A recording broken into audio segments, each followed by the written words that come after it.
Hi guys, welcome back to my channel. तो आज था मेरा इकोनॉमिक्स का प्रैक्टिकल। तो मेरा प्रैक्टिकल स्टार्ट होना था 8:50 से, बट वो करते करते स्टार्ट जो हुआ था वो हुआ था 10 बजे के करीब। एंड इन टोटल ना 3 सेक्शन थे, ठीक है। DENF एंड मैं एफ में थी। एंड एफ में बच्चे भी कम है, लाइक बहुत ही कम है, 11 बच्चे हैं बस इको के, ठीक है। और बाकी के जो दो सेक्शन थे उसके अंदर काफी बच्चे थे, लाइक 60 थे। तो हमारा प्रैक्टिकल स्टार्ट हुआ। अब वो मेरा नंबर जब तक आता, क्योंकि सर ने बीच में 2 बारी ब्रेक लिया, सब कुछ हुआ, तो मेरा बहुत लेट हुआ था।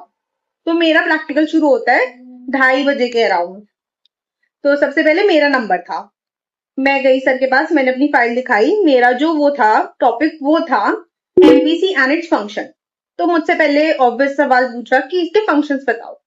तो मैंने अपनी फाइल में जो मेन कवर कर रखा था वो था कि चैलेंजेस लिखे हुए थे मैंने, और ना कुछ कुछ ऐसी चीज थी जो कि मेरे को पता हो कि हाँ ये क्या है, मतलब मैंने पढ़ ली थी अपनी फाइल। तो मैंने उन्हें अच्छे से बता दिया था, उसका आंसर मैंने बहुत सही दिया। फिर मुझसे पूछा एमपीसी और वाई में क्या रिलेशन है। तो मैंने गलती से डायरेक्ट रिलेशन बोल दिया कि अगर वाई इंक्रीज होगा तो एमपीसी भी इंक्रीज होगा। अब मैं सोच रही थी कि मैं चेंज कर दूं अपने आंसर को, बट सर ने कहा कि नहीं ये गलत है। तो मेरा ऐसे थोड़ा मोरल डाउन हो गया। देन सर ने मुझसे पूछा था कि तुम मुझे ये बताओ, और एक क्वेश्चन मुझसे लास्ट पूछा था कि एमपीसी 1.2 हो सकता है, ट्रू और फॉल्स। तो मैंने उसमें बोला कि फॉल्स है। तो उन्होंने पूछा क्यों। क्योंकि मैंने बताया फिर एमपीसी जो है उसकी जो वैल्यू होती है वो 0 to 1 तक लाई करती है, तो उसकी वैल्यू 1.2 नहीं हो सकती। तो सर ने कहा ठीक है। फिर मैं चली गई। तो ओवरऑल अगर मैं बताऊं तो मेजर जो पढ़ना होता है, मेजॉरिटी, वो सर जो है वो पूछते फाइल से है। देन वो फाइल से रिलेटेड क्वेश्चंस पूछेंगे थोड़े बहुत। जैसे कि मेरे साथ जो और भी बच्चे थे उनके और टॉपिक्स थे, गवर्नमेंट बजट हो गया, डिजिटल इंडिया हो गया, ये सब था। तो उनसे उससे रिलेटेड क्वेश्चन पूछे थे कि गवर्नमेंट बजट क्या होता है। और हाँ, जो हमारे एग्जामिनर थे वो थोड़े से स्ट्रिक्ट साइड पे थे, तो उन्होंने हमसे दो चीजें कनेक्ट करके भी पूछा था। तो मेजोरिटी हमसे कॉन्सेप्ट बेस्ड क्वेश्चंस पूछे थे कि अगर कॉन्सेप्ट पता हो तुम्हें अच्छे से तो तुम्हें आ सकता है। फिर थ्योरी कॉन्सेप्ट बेस्ड में कहूंगी ज्यादा पूछे थे। एंड हमारे में क्या था, बच्चों ने आईडी कम पढ़ी हुई थी और मैक्रो ज्यादा स्ट्रांग थी उनकी।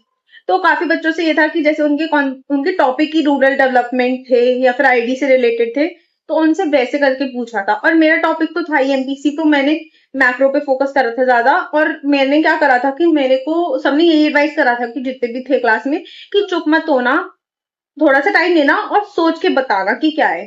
तो मैंने वही करा था। मेरे से उनसे उन्होंने जब फर्स्ट क्वेश्चन पूछा था कि एनटीसी के वो बताओ फंक्शंस, तो मैंने उनसे कहा था sir can I take a minute और अ सेकेंड। और फिर उसके बाद मैंने सोचा, पहले फ्रेम करा था कि प्राइस स्टेबिलिटी आती है, इकोनॉमिक ग्रोथ होती है, ये सब मैंने खुद सोचा था अपने दिमाग में। एंड देन फिर उन्हें बोला था।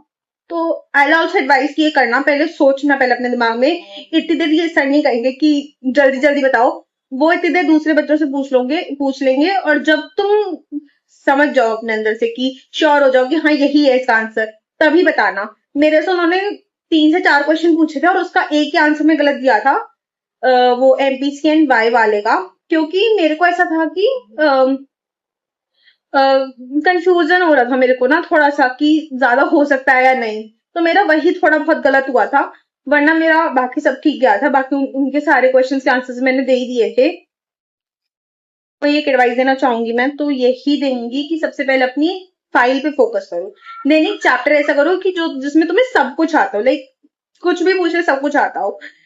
एंड अगर कभी एग्जामिनर अगर करे कि आईडी में से ज्यादा पूछ रहे बट तुम्हारी मैक्रो स्ट्रांग है, तो बोल दो उनसे कि आईडी में से पूछ लो सर, एंड वो पूछ लेंगे। Anyway, guys, that's it for the video. If you like this video, please comment, share, like, and subscribe.